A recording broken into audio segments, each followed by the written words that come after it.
Well, I'm Chris Palmore, and the book that I'm here to talk about is Dear 2020. You know, Dear 2020 came out of basically wouldn't have come out if I hadn't written the book Dear Gratitude, an anthology. So last year, speaking to Gail's 100 words a day and Peter's 100 days, it's the same thing with me. I had my mentor basically said, why don't you write 500 words a day for 6 months? So that's a little more than 100 days. It was 180 days, roughly, where I just sat down and said, I'm going to write whatever for 500 words, at least 500 words every day. It could be repeating the same thing. It could be just ramblings. It could just be thoughts. It could just be what happened, old stories. But the amazing thing through the process is, what my mentor told me is like, well, at 6 months, you're going to have a lot of stuff. Some of it's going to be good. A lot of it's going to be crap. And you're going to know if you want to have a book or not. You're going to know if you want to be a writer, from spending those hours. So through the process, at the same time, I had met Peter. I believe I had met Gail during the same time. And then the final key to my process was when my friend Bobby Kuntz introduced me to his editor, Nusha. That was actually, honestly, was the turning point in everything. I needed, back to almost what Diana was saying about having partners. Finding her as a partner allowed me to take, it was such a leap of faith. I gave her like 100,000 words to read so she could come back with me and go, what can we do with this? So who are you going to meet that's going to sit down and that was going to, would actually do that, right? For one thing. And then who's going to have a mind enough to come back and give you ideas? They want to go on, take that forward too, right? It's a big engagement. So the beautiful thing of that was that she came to me and was like, what if we had people write letters and gratitude that we could put in the book so you can share your story? Because I realized I didn't want to give people this big autobiography because people don't know Chris. People don't want to marry Chris. They don't know me. I just want people to date me. So that's why my story, which was initially like this big thing, became, let's make it this. And then the cool thing was because I got to add in over 50 people's stories, it became this. So this is a piecemeal thing where you don't have to sit down and commit to reading, this is, I guess, a 10-hour read. You don't have to. You could literally pick up, read for 10 minutes a day. The cool thing is it becomes like a part of a daily gratitude practice. So you get to read a little bit about my story, which is all about gratitude. You get to read people's other stories all about gratitude. So pivoting from that, obviously, the beginning of the year started and I was like, you do a book, you go, what's my next book going to be? That's the great thing about one thing, it leads to another, and it was December. So that book came out, officially released the day before Thanksgiving. So on the Tuesday I got married. No, sorry. On the Tuesday I got married. No, I'm doing this right. The Tuesday the book came out. Wednesday I got married. Thursday was Thanksgiving. And then I got to go away. I got to go away to Florida with my dad and my wife in December, and I got to think about what do I want to do this coming year. So I had time to decompress, let the other book sit for, it just came out, let it sit, didn't have to think about it.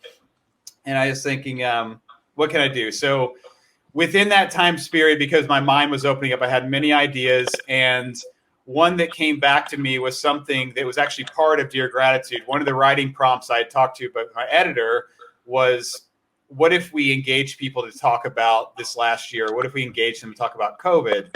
And at the time she said, I don't think that's a good idea. I think we're kind of in the middle of this. I think you should kind of, kid glove that idea. And I was like, okay. So, December comes around and my friend Kevin Monroe shares this amazing letter by Emily Lloyd titled Dear 2020. And when I read her letter, it just moved me. It literally moved me. I was just caught up in the beauty inside of the drama, inside of this perspective that she gave me. It was so powerful, right? And at the same time, Peter had turned me on to an author named Elliot Dolan, who was a terminal cancer patient, who literally wrote a blog titled "I'm Not Going to See the End of Lockdown." And inside that, I have right here, he.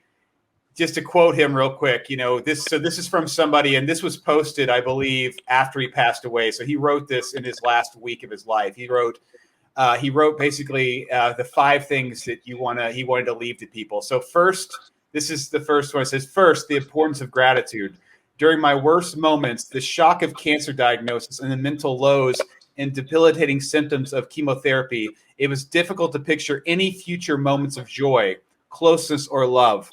Even so, at those times, I found comfort in remembering what I have, an amazing family, the friends I've made, and the times I've shared with them, the privilege of a life I've had. So with those two things in mind, I go, okay, well, I don't want to have a book about COVID because this isn't about COVID. This is a book about perspective. Any year we have ups and downs. Any day has a spectrum of colors. And that's why the idea of saying, Dear 2020, what do you want to say to the year? Not what do you want to say to COVID, not what do you want to say to January, not what do you want to say to my mother or, the person this or that or the weather, right? It's like, Dear 2020, what do you want to say to the year came up. So from here, with my time left, I would love to say one of the amazing things that came out of that is the three people that are with us wrote letters to 2020. And I would love to spend the rest of my time here, starting with Gail in the order we have these people on the right-hand side. So I'd love for Peter to read his letter to 2020. All right, let me find the page. I put a little tag here. So here we go. I haven't read this out loud before, so let's see if we can do it smoothly. 2020 started as a year to celebrate 3 significant milestones. I was turning 50, celebrating 25 years of marriage to the gorgeous Catherine, her maiden name was May, and the 10-year anniversary of completing business school at the University of Chicago Booth School of Business. In preparation for 2020, I had created a list of 50 things to do before turning 50. And a little side note, that was inspired by a woman, Lyle Barmby, that I met while hiking Kilimanjaro a few years earlier when she was turning 60. When I think she just turned 59. She said, okay, before I turn 60, I want to do 60 cool things. And so that's where that inspiration came from. Item number 1 on my list of 50 things to do was to complete the book that I had been living and writing for several years. I kind of had the content for about 6 years. And the title is the book that we're talking about today, Productive Accidents, a Playbook for Personal and Professional Adventure. The key idea for the book was discovered during business school and extended after graduation. Briefly, it shows how a framework for curiosity and creativity can also be a recipe for innovation and a lifetime of adventure. Productive accidents, or you could call it serendipity, can become predictable and repeatable.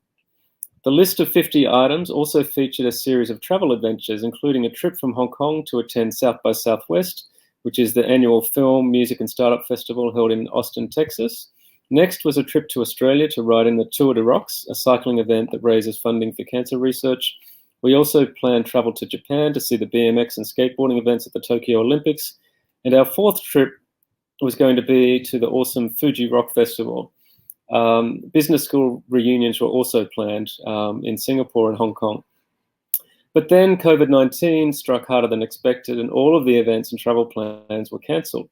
Focus shifted to working and schooling from home and making sure our children and extended families were safe, particularly since we're based in Hong Kong, while 2 of our 4 children, actually now 3 of our 4 children, are based in Australia, plus our siblings, our parents, and lots of other connections. One of the benefits of slowing down was that it provided an opportunity to prioritize writing. Fortunately, as I mentioned before, at the start of the year, I had registered for the Creatives Workshop, a new virtual program that helped to form habits that enabled the completion of personal projects. Parallel, new connections were converting into collaborations, highlighting that the ingredients for productive accidents could accelerate virtually. For example, someone in the Creatives Workshop mentioned a series of dinner events in New York called Gratitude and Pasta. This caught my attention because several years earlier, I had initiated an ambitious gratitude project to write 10,000 thank yous. And if you do 1 thank you per day, that will take 10,000 thank yous will actually take you 27 years to complete. So really, it's a lifetime sort of project. I reached out to the founder of Gratitude and Pasta and arranged to virtually attend some of the dinners, so via Zoom. So he was doing dinner at, 8 p.m. New York time. That was my 8 a.m. the next day. So he had dinner, I had breakfast. And one of the dinners converted into a guided walking tour of Taiwan. That was Chris Davis. The following week, I thought, well, let's play with that idea. How about I do a virtual walking tour of Hong Kong? And during that walk, it's when Chris Schembra said, "Oh, you should meet Chris Palmore." So he sent like a one-word introduction via email, something like "connect" or something like that. Literally, just that one word. And our curiosity continued, and Chris and I organised a Skype call or FaceTime or something. And that's when I started to learn about Chris's project. And since then, we've collaborated on several, including a bunch of podcasts. So we've done about 13 episodes interviewing people that were featured in Productive Accidents. And I've also contributed to his book, the first one that he mentioned, Dear Gratitude, an anthology. Even better, our eldest daughter and several friends contributed to that book as well. So what I love about Chris's book and the format is, people may not be thinking that they could write a full book, but if you can write 100 words or 1,000 words, here's a baby step to training wheels to becoming a published author. And you are published because you're in a book that you can buy and hold. And I think that's pretty cool. Fast forward, and I was able to complete the writing and editing process for Productive Accidents, get the book printed, start distributing via bookstores in Hong Kong, and sell digital copies directly from my website, peterbwilliams.com. Parallel, it's provided an opportunity to play with ways to convert the content into 10 different formats, including digital books, physical books, an audio book, even a translation into Vietnamese, just as an experiment. And, it was a productive accident how that happened. Overall, creative projects and new connections accelerated in 2020. But the thing I'm most grateful for is how our extended families helped to ensure that our eldest daughter in Melbourne, our son at boarding school in Sydney, and our parents in Armidale stay safe and well. They were also able to carefully converge and celebrate at Christmas. Meanwhile, our second daughter managed to navigate her IB, and our youngest daughter made a smooth transition to start a new school. So despite not being able to travel and missing several events, it turns out that by keeping things in perspective, there was a lot to be grateful for in 2020. Our health, our families, our friends, new connections, new collaborations, new adventures. One thing is certain, we will never take physical reunions with family and friends for granted again. That's it. This is great, man. Thanks for reading that. I love it. I loved your little commentary too. That'll be interesting when I put it with the audiobook. I have to say it's unabridged now. It's good. Thanks, man. All right. Well, I know we're taking so much more time here. So, Gail, are you ready to read your essay? Your letter? I am. All right. Let's. Okay. Whenever you're ready. Okay. I will preface this by saying I can recall when I wrote the letter, I had just watched the movie Ratatouille, which is about a rat who's a chef. And so this letter was heavily inspired by cooking themes. So here we go. Dear 2020, you served a plateful. COVID, riots, internal and external world angst, as abrasive as an untuned orchestra. The aroma funneled through a leaky stovepipe to a fearful audience. Or am I interpreting events incorrectly? You plated your main ingredients with lots of white porcelain space. Were you offering possibility, an opportunity to color outside of the lines? Long before I had any whiff of what you'd chop and mix, I chose courage as the meal I'd eat at your table, unafraid to reflect what mirrored on my surface. I'd be as clear as a water-filled crystal goblet. Come what may, I intended to see friends instead of foes. What happened when I chose radical acceptance without resistance? I connected with people, so many people. People wanting to grow, people open to differences, people I would never have met without you, 2020. Thank you for serving me as only you could. Warm regards, Gail.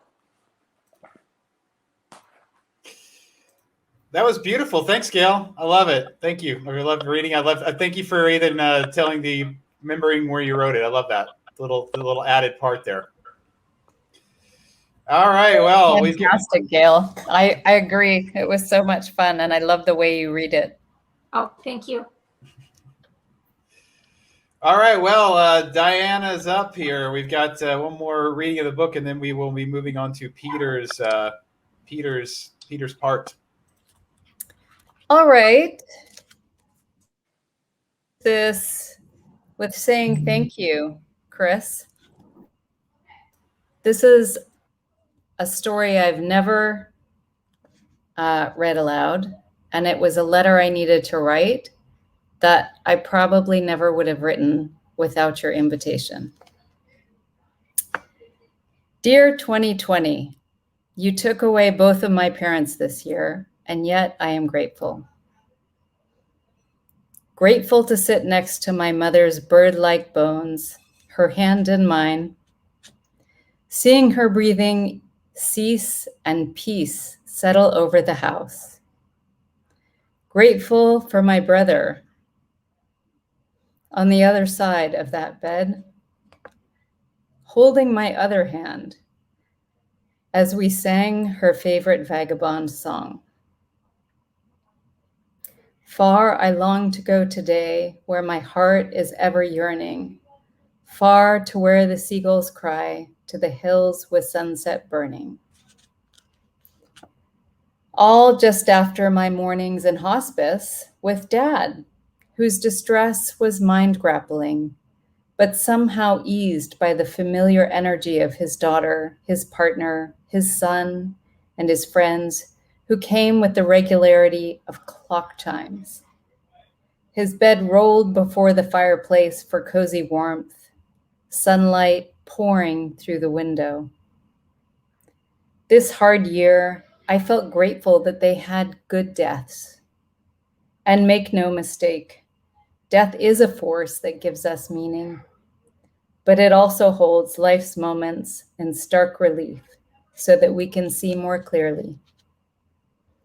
To feel the taste of a sweet orange just picked from the tree, my mother's greatest yearning after surgery, her face in rapture for that moment.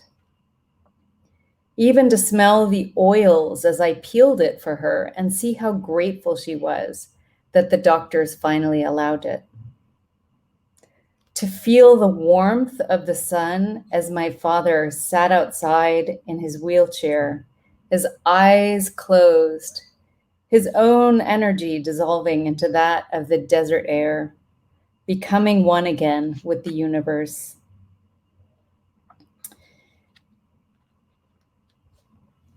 I'm not sure I'm going to get through this part, but okay, I'll give it a try.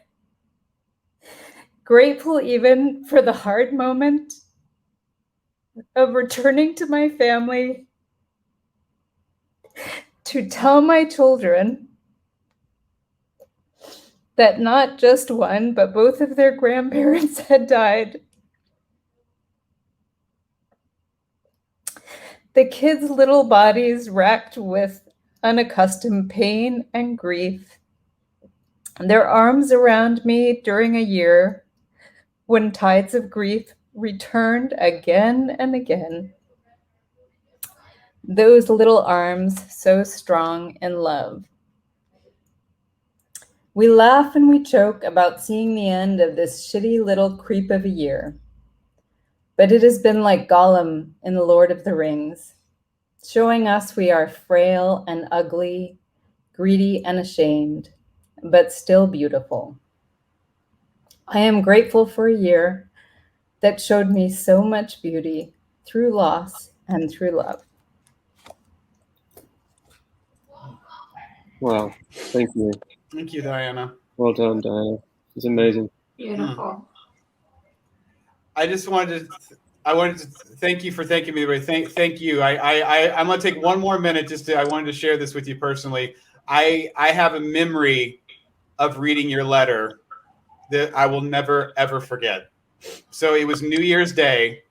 I woke up and I don't normally reach for my phone, and I did. And I saw that there were three emails in my mailbox from people giving letters to Dear 2020. This is specifically to Peter, and Peter's heard this before.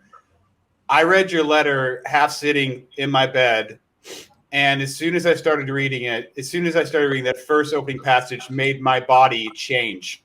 And when I got done reading it, I wasn't, because my wife was next to me, I was keeping myself in as far as vocally, but my body was shaking so much that she rolled over and said, "Are you okay?" I woke her up because of the feeling that your letter gave me. And I'll never forget it. And it was so beautiful. So thank you. Thank you, Chris. Yeah. I mean, Chris, this is probably a good opportunity for you to explain, how did you start your gratitude project? I think it's really powerful. Okay, I'll spend a minute. I know we only have so much time left. My whole project, started in 2013 when I made a conscious decision to write a letter of gratitude to my mother on my birthday. So, December 30th, 2013, I got up really early and I simplistically wrote a gratitude letter and I put it on her Facebook page because I wanted her to find it. So I wanted it to be a surprise and I wanted it to be public. And, normally I would have my parents would give me a call mid-morning saying happy birthday to me. I didn't get my call. So I decided to call my dad's cell phone because I wanted to ask him, I didn't want to talk to mom until she had a chance to read the letter. And I got my dad on the phone. And after he said happy birthday, I asked him if mom had read the letter. And he said that she had and that she needed time with it and that she couldn't talk to me. And to give a little bit of preference, a statement like that would make sense if this was a long lost son. But this is somebody that at a very early age, I had no problem kissing on the cheek in public or saying, I love you. And I'm sure I talked to my mom the day before. So hearing that I simplistically words on a screen had left her basically in a state of not being able to talk to me, speechless, really, it created something. And I like to tell people that writing a letter of gratitude is not magic, but what it can do is sheer magic. And, we met later that day and it encapsulated a moment, and I didn't know, obviously we never know, right? And thinking more about even Diana's letter, right? We never know what the future is going to hold. We never know it. Right. So it's like when you reach out in love, I didn't know at that moment that 4 months later, I didn't know that my mom's cancer was going to come back and that, she'd pass away in hospice care with my dad on the floor with her April 30th, literally 4 months later to the day. But what it did is allowed me to realize so much more about how important that experience was and what it meant, right? And because of that, when at her funeral, my dad asked me, what would you like to say? I didn't have anything I wanted to say, but this letter kept coming up because it was so special. So I had my cousin read the letter to me and the people at my mom's funeral. So now this letter took on a whole new meaning, right? When you hear the words, I'm going to tell you I love you more often. I'm going to spend more time with you. I'm going to make you more proud. And it's April 30th and my mom's body's in the room. So speaking to my journey, and I'm not taking any more time with, we'll just say that led me to write a letter for my dad that led me to go, what if I could just initiate people to have this experience? Long story short, 6 years later, dozens of interviews, traveling the country, hundreds of videos, to me, millions of moments of gratitude led to writing a book, Dear Gratitude, to get people to do this. It led me to inspiring space. I just want to be a gratitude conductor. I just want to create space where people can share what they're grateful for to come into that moment. I want to thank all three of you because you literally sat down and wrote a letter to Dear 2020. I opened the space just by putting it out in the world, and then you guys painted the colors on it. You guys did that. And that's all I want to do with my life. It brings me more joy than anything. It is the drug of choice, it is the dragon I chase. So thank you.